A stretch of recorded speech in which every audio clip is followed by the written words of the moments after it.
Okay. I think we are back to where I wanted to be. Where is my, that's not what I wanted at all. There we go. Okay, I'm back to Zoom and live stream. We're all good.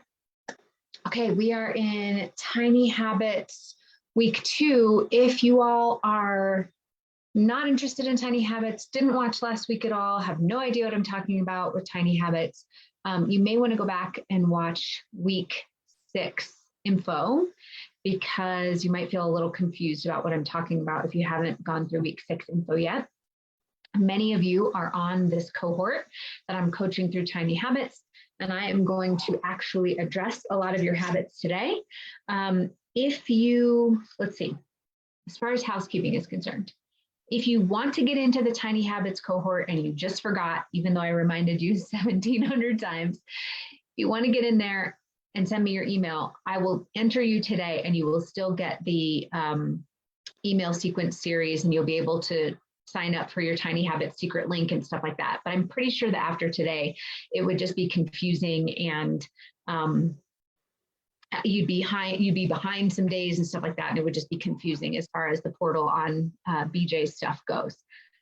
All that is to say, if you're really feeling sad that you didn't get in this Tiny Habits cohort, send me your email today. I will see if I can add you. Hopefully it's not too confusing and you're not too behind.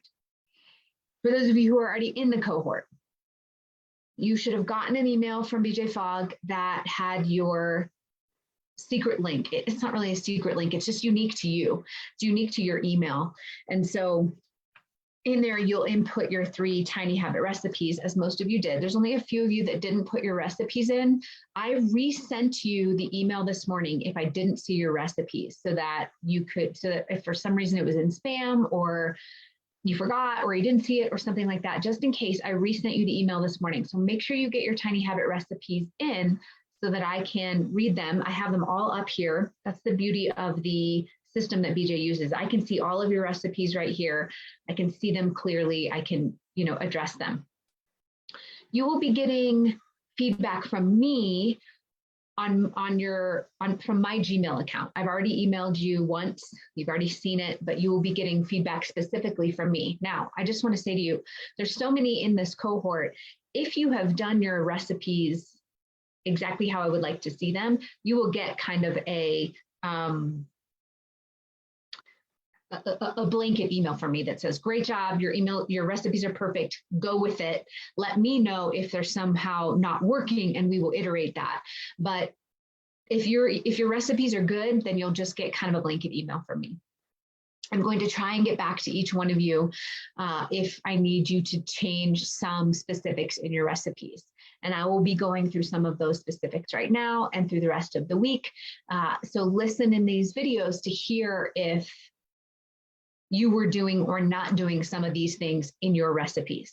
Now, again, if you have no idea what I'm talking about, go back and watch last week's videos. It will really help you understand what I mean when I'm saying these Tiny Habit recipes, okay? So let's go into it today. Go ahead and in the comments and things, let me know if you have questions. I did see a question that I'm going to answer today, which was fantastic. Becky, you asked about how do I access the Tiny Habits coaching. Let me just be really, really clear.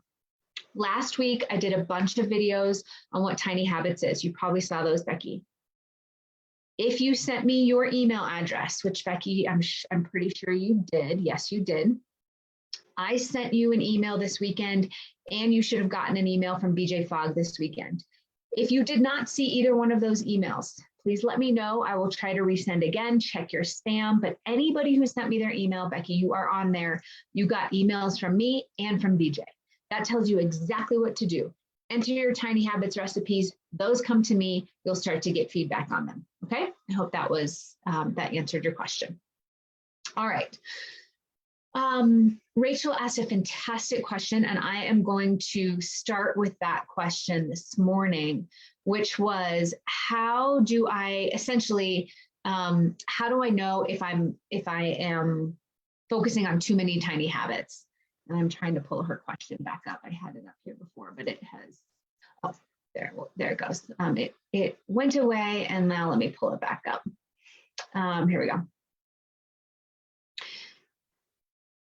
Regarding the tiny habits and the basis that we are this is Rachel's question, but regarding the tiny habits and the basis that we are the sum of all of our habits, we talked about that last week, as we want to make changes towards who we are becoming, we talked about that earlier, how do we limit ourselves to the number of new habits we take on at one time so we don't stall out in overwhelm? This is such a great question. For example, I can list a bunch of habits that relate to hydration, walking, yoga, meditation, exercise, gratitude, etc., that I really want to make part of my routine long term. But if I try to add a tiny habit for each one of those things right away, I imagine it's not actually conducive to becoming consistent because it's too many new things for my brain to think about and remember. How do we decide which ones to start with? How do we know when to add new ones? Great question, Rachel. That's such a great question. All right. You're not going to like part of my answer, but it's just the constraints that we are in with this free program.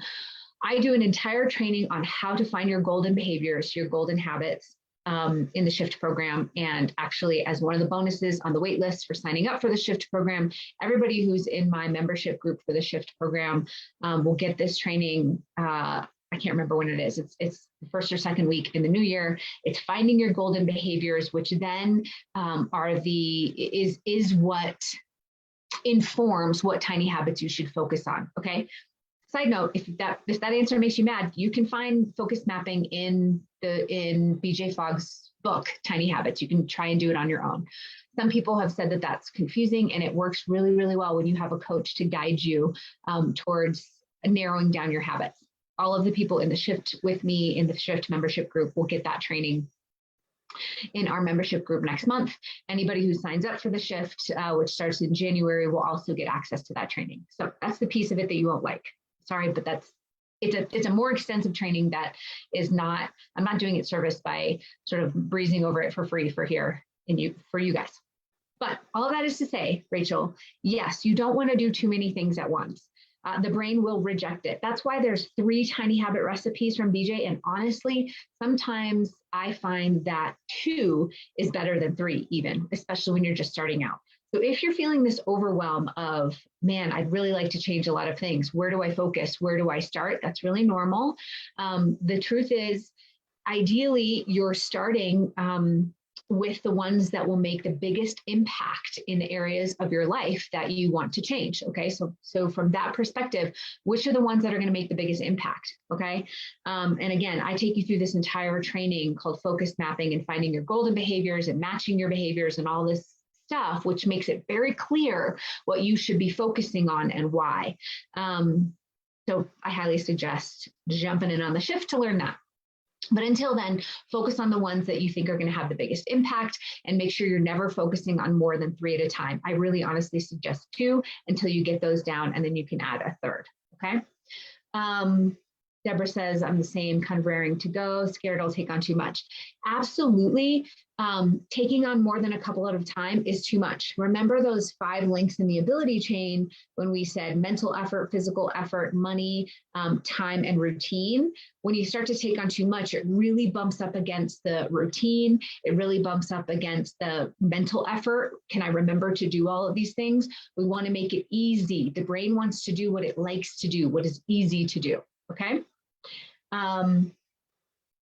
Alan says, I would try doing it 1 at a time. You can probably do 2, maybe 3. Yeah. Okay. So hopefully that helps, Rachel. Hopefully that answered your question. All right, let's go to the tiny habits. So I am going to read a few of them that were done perfectly to give you examples of exactly what I'm talking about. So let's go to Tree. So after I close the grandbaby's bedroom door at nap time, I will put on my workout shoes. Perfect.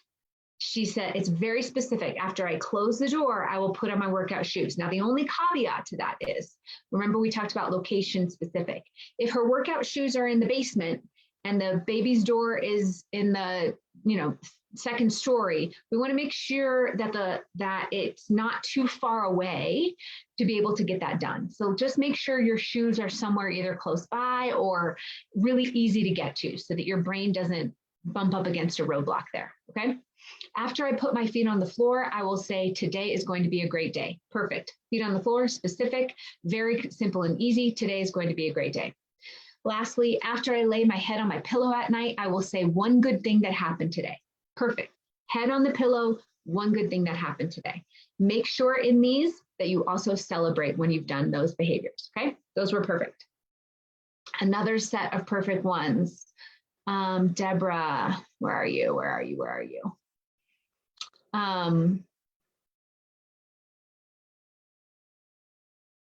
Sorry about that. I had this up. She's on the next page. There's so many of you. Okay, here we go. All right, I'll come back to that because for some reason I can't find Deborah's. All right, so Beth also had really, really good ones. Let's go back to Beth. Beth says,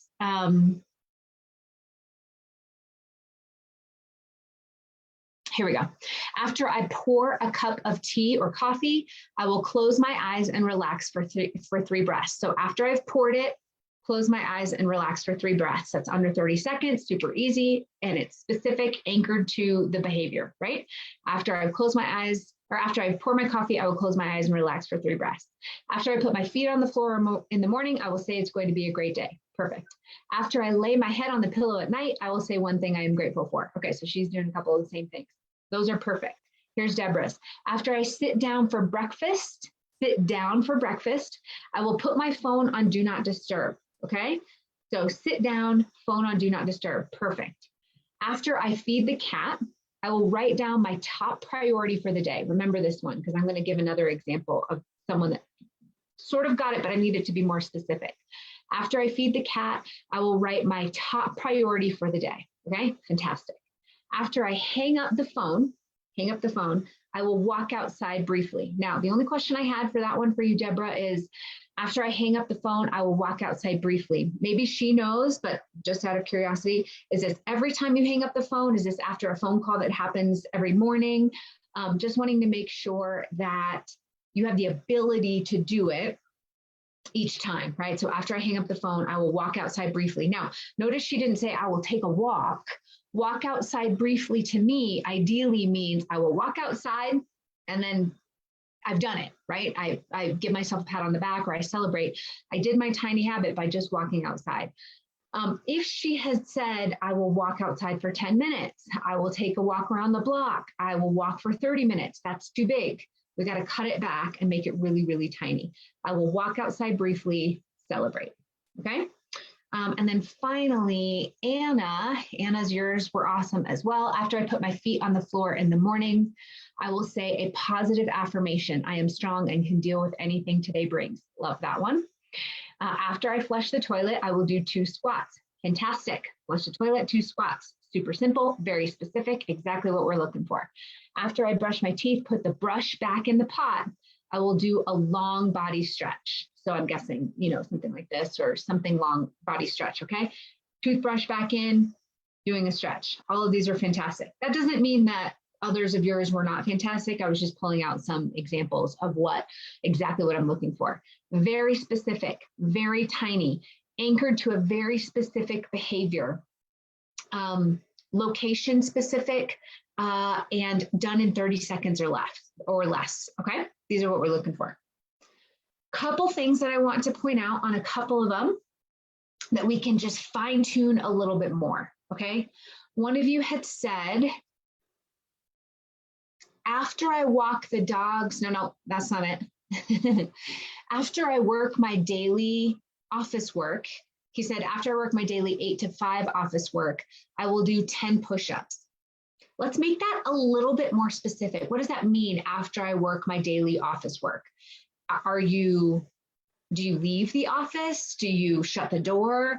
Do you get home somewhere? What does that mean after I work my daily office work? We've got to get really specific. Otherwise the brain doesn't The brain doesn't know. What does that mean after work? That could be after you've driven home. That could be after you leave the office. That could be after you've eaten dinner, right? After my work, I will do 10 push-ups. Now, 10 push-ups, BJ would argue, is a little bit big. If you are in the habit of doing 50 push-ups, no problem, maybe 10 push-ups is not a big deal. But just ask yourself, and if you're having trouble doing it, ask yourself if the 10 push-ups is too many, okay? You know, I myself can do 10 push-ups as well. But if there is any hint of, ooh, I'm sore, or ooh, that's a lot, or I don't really feel like doing 10, just that little touch can push you. That can be the vector that pushes you below the action line. So I would actually start with more like 3 to 5. If you're really in the habit of doing push-ups, maybe go to 5. If you are a beginner at push-ups, start with 2, okay? And also make it more specific, not after work. What specifically are you anchoring it to, okay? That's one example. Let me go to another example that I had pulled out. Okay, one of you said, after I spit out my oil pulling oil. Awesome, that's very specific, that's good. I will hang from the pull-up bar for 10 seconds. Just want to clarify, you probably did this, but I just want to say it out loud. Make sure that the pull-up bar is somewhere near the sink. If your pull-up bar is in the bathroom, awesome. If your pull-up bar is in the office, not a great habit, because now you've got to walk to the office to get to the pull-up bar, okay? So just make sure it's location specific. And then the last one, she had said, after I go to the bathroom, I will read 1 paragraph in a book without glasses. Awesome. Again, is your book near the bathroom? And it could be that your bathroom is right next to your bedroom and the book is right there. No problem. Just make sure that the book is where it needs to be to make sure that that behavior happens reliably. Okay. Another one. Let me go to another little. These are tiny tweaks, you guys, because I'll just back up and say you guys did a great job entering your habits. Last week's trainings made it really, really clear for you. I have been doing coaching in this Tiny Habit platform, and I'll just be really honest with you. Rarely do these tiny habits look this good, right? People don't understand what tiny habits are and how to use them. And so the coaching that we did last week to set you up for this was perfect, because your habits look really, really good. I'm just being super nitpicky now to help you. Okay. So great job, everyone. Your habits look great. Let me go to another one. Okay. This is the one I said to listen to from before.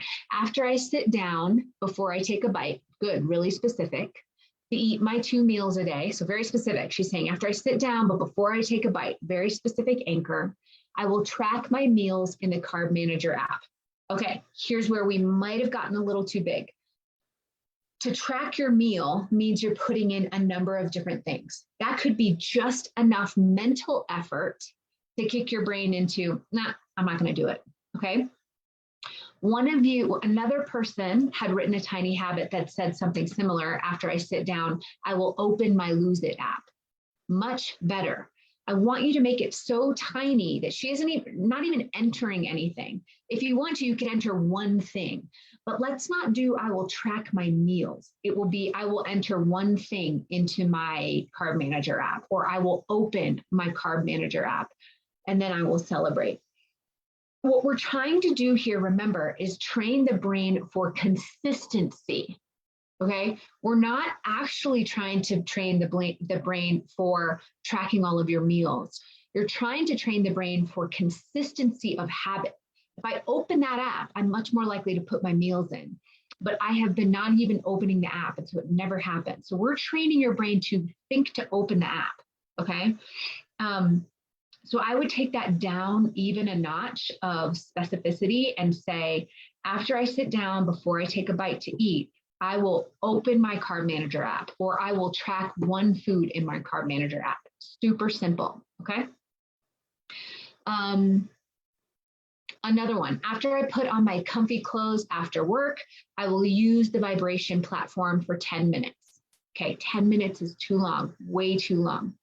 Remember, you want to make sure that it's 30 to 60 seconds or less that you can do no matter what. You can do while you're running out the door. You can do while you're late for a meeting. You can do while you're sick. You could do while you don't feel well, all that stuff. It should be so simple that nothing can keep you from doing it, okay? So I would say after I put on my comfy clothes after work, I will step on the vibration platform, yeah?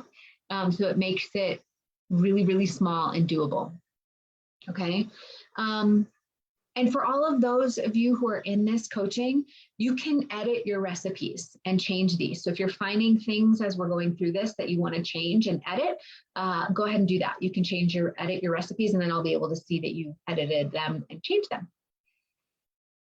Okay, 2 more for today, and then I'll check to see if you have questions. They're usually in alphabetical order, but I added some of you guys late, so they are not in alphabetical order right now. Okay, let me go to the second page here. Okay, couple great ones here. After I start the coffee maker, I will do 2 push-ups against the counter. Fantastic. After I turn off the TV in the evening, I will stretch my body briefly. Awesome, but can we make that stretch just a little bit more specific? After I turn off the TV, great, specific.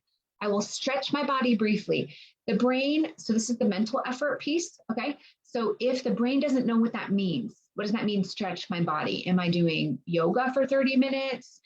What stretch am I doing? Do I have to think of a new stretch? Do I like the stretch? That might be just enough brain activity, especially in the evening, to push you below the action line, because the brain says, I don't really know what this means. And then it's just going to say, I'm tired. I don't know what this means. I'm not doing it, right? So can we get a little more specific about that stretch? It might be 1 down dog, right? Or 1 sun salutation or something like that. After I turn off the TV in the evening, I will do 1 downward facing dog or something, whatever you want to do for stretch, or I will do 1 long body stretch or something like that, okay? I'm gonna save that for tomorrow's, and we have 2 more. Okay, again, I'm just getting really nitpicky here, so see if you like it or not. After I put my shoes on in the morning, I will get on the stationary bike for 3 minutes. Awesome, we're so close, but let's just say I will get on the stationary bike for 30 seconds. It might seem so nitpicky, but let's say you're putting your shoes on in the morning and you get a phone call coming in, or you need to get back to an email, or you're not feeling very good, or you've got the flu or COVID, heaven forbid. 3 minutes might be just enough to have it be too big, and then we stop that consistency. 30 seconds is probably just enough that no matter what, it will be effective, okay? Or you will be able to. It won't push you below the action line. Remember, we're designing for consistency here.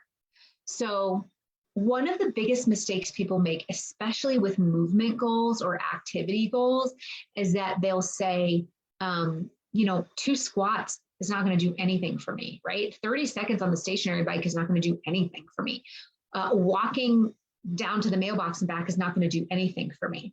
And while you're correct as far as a, caloric burn is concerned, but that is not what we're designing for here. We're designing for your consistency of behavior. So once you have that consistent behavior down, then you'll start to adjust your activity goal. Like we talked about last week, it starts to grow and spread naturally. I have a client that I worked with this year, and she had, hers was, I would go to the bathroom after I went pee, she would do, like 2 bicep curls or something. And at the beginning, again, she thought, what are these 2 bicep curls going to do for me? But she had her weights in the bathroom, and she would go to the bathroom a few times a day. And what she found was that she started with 2, she ended up doing 10 bicep curls and then some overhead presses. It took her 30 seconds to a minute. She'd do them multiple times a day. And she's saying, I'm working out more than I ever have. I'm just doing them a few times a day, getting in the groove. And now I'm doing more bicep curls and more overhead presses than I've ever done in my life, right? So this is how that works. But she had to first design for the consistency, and then the behavior grew, okay? All right, last one. Oh, nope, that was the last one. Okay.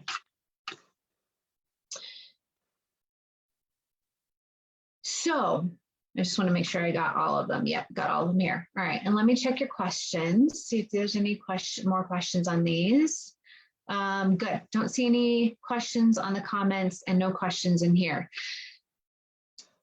Tomorrow, I'm gonna talk a little bit about stacking behaviors. Some of you had already put in some stacking behaviors. I'll talk a little bit about that tomorrow. Your homework for today is to see how they're going for you, right? And BJ talks about this, and I think it's really important to understand. If a behavior doesn't just naturally land, and it doesn't just magically appear in your life, because sometimes it won't, we need to iterate and change that a little bit. Oh, actually, I thought it would work best after I put my coffee cup down, but really it works best when I turn on the burner, things like that. Try to find a different anchor if you're struggling doing the behavior. Always check to see the location, to see if the location is correct. Check to see if it's tiny enough, and always check your anchor. Those are the first places that we would start with those. And the rest of the week, we're going to be working on iterating those behaviors, changing them if they don't seem to be sticking, and ultimately seeing if they're the ones that are impactful and correct for you to be doing, okay? I don't see any other questions here, so I'm going to assume that that is good for today. That gives you a lot of places to start. If you are doing the Tiny Habits coaching with me, make sure you filled out your Tiny Habits recipes. Check for an email from me. I'm going to try to get back to everyone today. It'll probably be really short. There are many, many of you on the list, and it's difficult to write super long emails to that many people, but I'm going to try and give you feedback if I see any places in your recipes where we could use some tweaking, okay? All right, without any other questions for today, I will let you to it, and we'll pick back up here tomorrow. Thanks, everyone.